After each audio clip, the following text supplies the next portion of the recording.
guys, I'm back with another action figure review, and this time we're going to take a look at the DC Universe Classics Super Enemies figure pack, which as you can see here is Cyborg Superman and Mongul.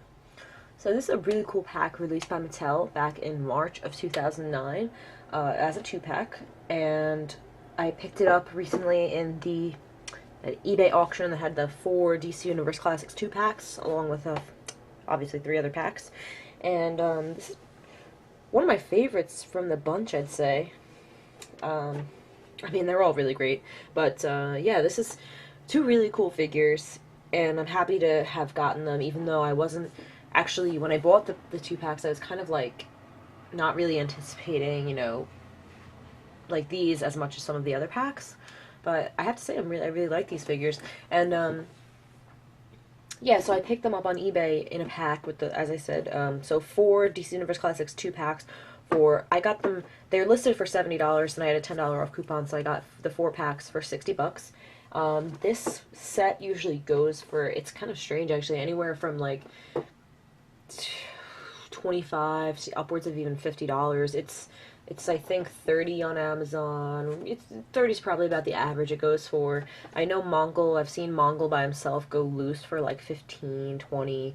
So yeah, I'm really happy with the deal I got on them. And yeah, so I'm going to show you the package before I get to the figures. It's you know, typical DC Universe Classics 2-pack packaging. We have here.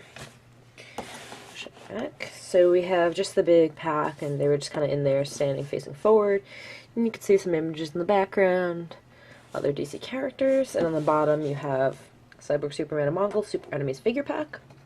On the side you just have some more, you know, shots, and on the back you just have a shot of each figure.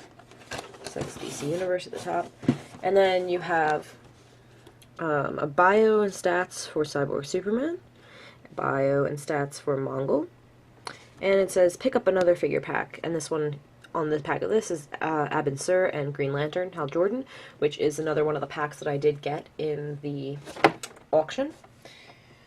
I actually haven't opened that one yet.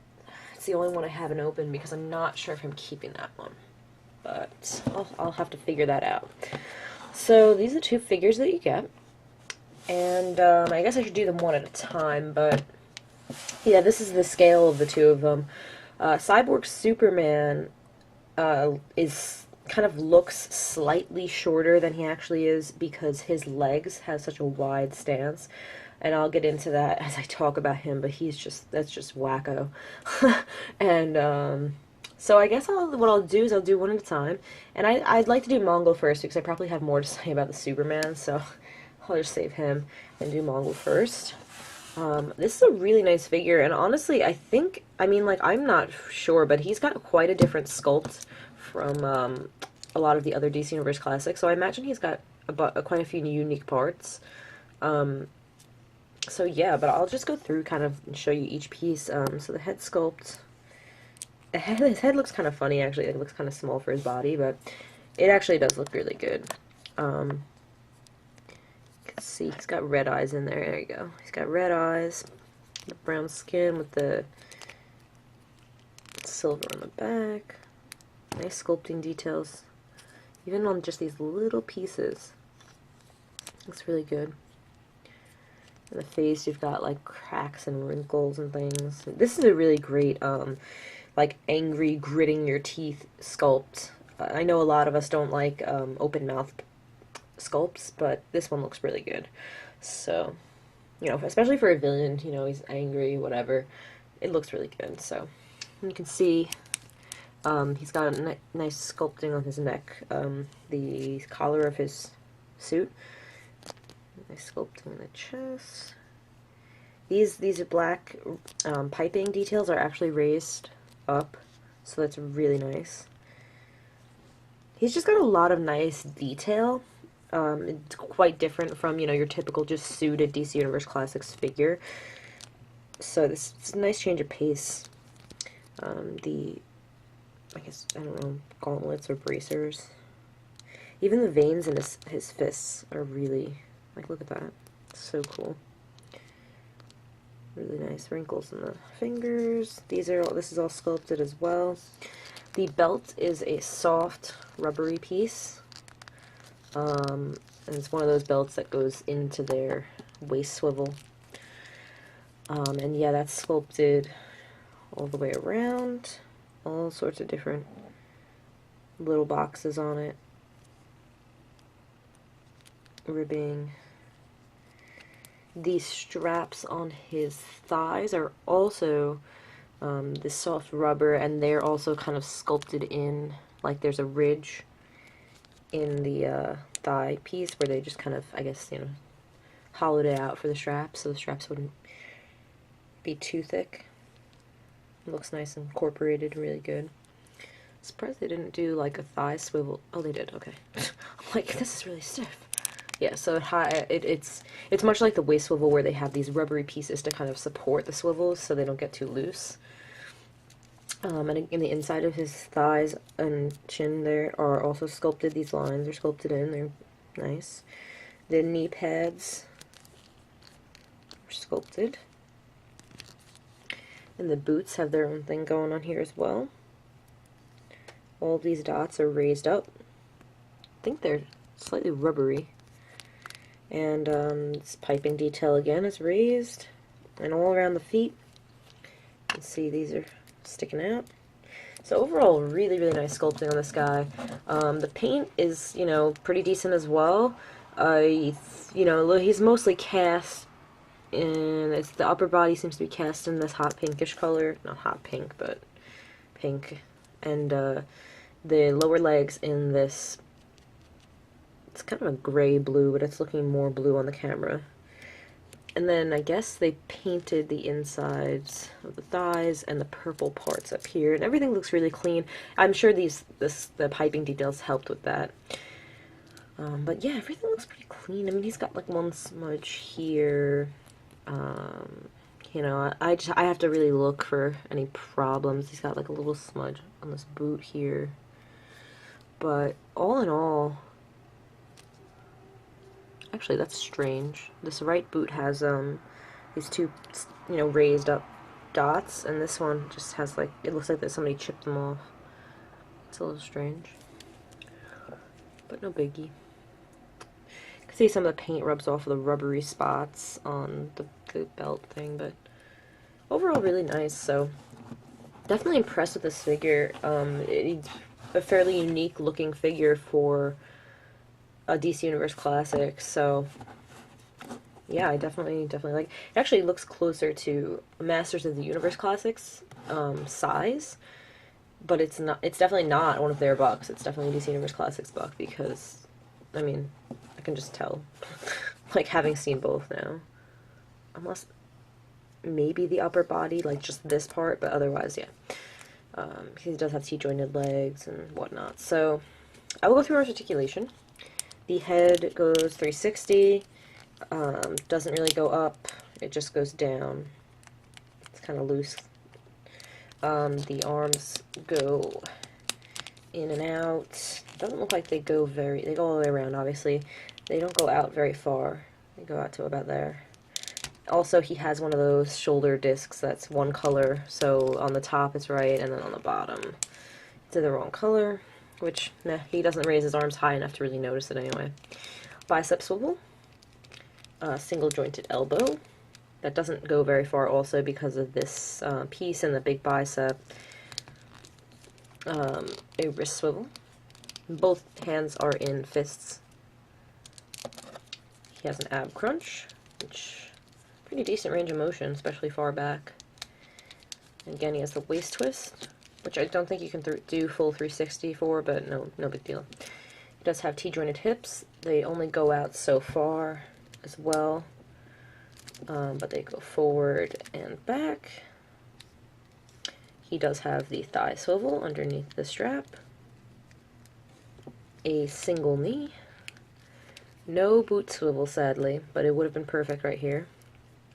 And he just has the single ankle joint that goes up and down the pivot, no rocker or anything. Overall, a very nice figure, and happy to have him. So I'm going to move on to Cyborg Superman. This review is getting long. But yeah, so we have Cyborg Superman now. And I'm just going to start right into it and show him close up on camera. His head sculpt is really nice. It's just really detailed. You can see all the like the little notches and even just shading inside the holes and just all these lines. He's got the red dot on the chin. He's even got some blue shading in the hair he does have. So really nice head sculpt. The rest of the figure is decent, but it really just gets worse as you go from the top down. But yeah, the arm is good. You can see the details. It's all silver. There's not much shading at all, if any. But it looks pretty decent nonetheless. The left side is just typical Superman looking molds and colors. It's got the darker trunks and then the typical right leg for Superman, and then you've got the details again on the left. Cutting the toe there. And there you go. His cape actually comes all the way forward, by the way, so he doesn't seem to have Superman cape syndrome as badly as regular Superman figures, but his cape is interesting too. It's kind of like it's really pretty wide, and it's also kind of not as uniformly folded as a lot of the other Mattel capes. It's got this big like part that loops around the front here that bends in.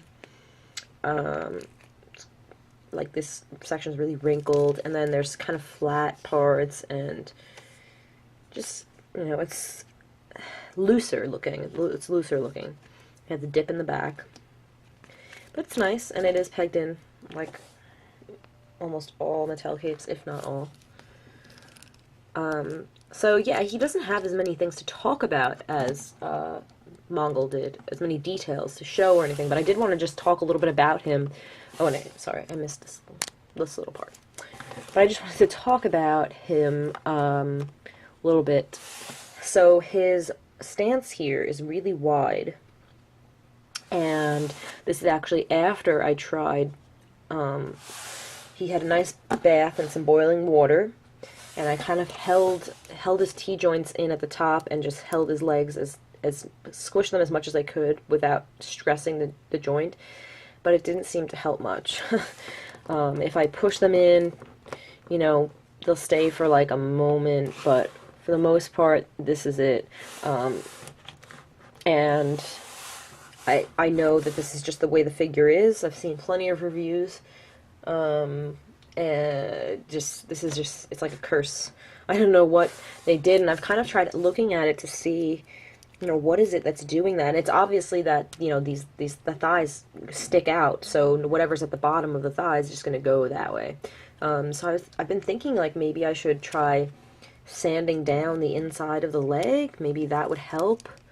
But I'm not sure. I don't know if that's just, it might be the top of the leg that's the problem, inside here. So I don't know if there's any way to fix it, really. Maybe that's something to look for on Figure Realm or the Foosh, see if anybody's actually bothered. But other than that, he also doesn't have the half-painted S. It's supposed to get darker on the Cyborg Superman side, and it does not do that. So it's not entirely comic accurate, but he's a decent looking figure, and I've actually been planning on repainting the S, or painting over part of it. And if you've ever seen the DC Direct version of this character, you just kind of, after seeing that and looking at this figure, it's kind of makes you wish you had that one. And so I actually, when I got this figure and I saw the bow-leggedness, I actually went back to Stu Murray 47's reviews and made sure that it wasn't just my figure, and of course it wasn't.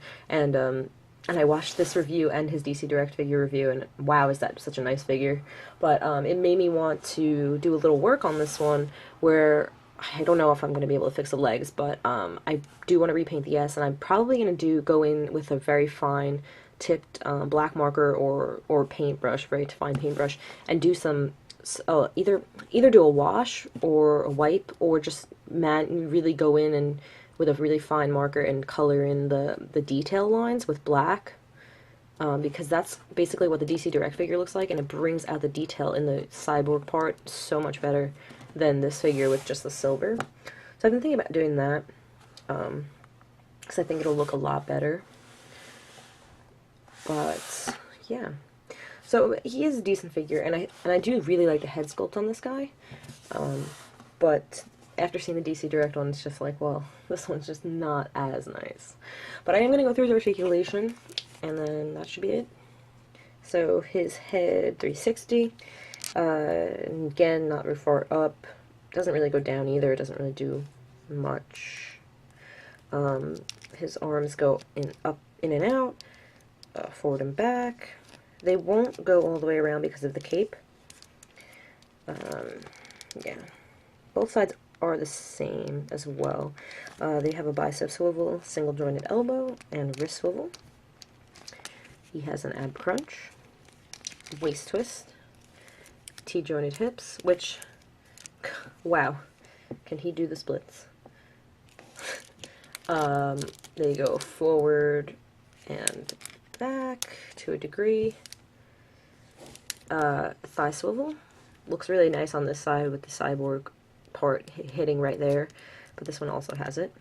A single knee, and so this side you see the knee pad, kneecap is a really cool joint. This side's just your regular knee.